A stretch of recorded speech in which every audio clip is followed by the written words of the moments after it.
Si Chloe, si Coco. Kasi wala yung tenga niya sa... Ganda gaga. Ang dumi ng tenga kasi. Oh, ano? Oo, sige. Ting. Oh, baka naman pumasok sa loob. Papapasukan po talaga. Papapasukin talaga. Ah, Pang bakit? cleaning. Naku, tigarabot na ang mukha. Ako nga ang tagawalis. Nalipad. Ang pala. Ako din ang Coco. mahihirapan. Ako din ang mahihirapan. Pugi na ni Coco ah. Pwede mami, nilo mo ba yun? Ayan. Ay, hindi po pwede.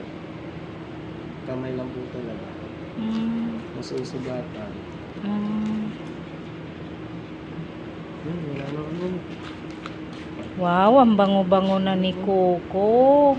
Oh, nililinis pati tainga. Pugi na si Coco ah. Sa bahay naman daw. Coco, dati butako gamat.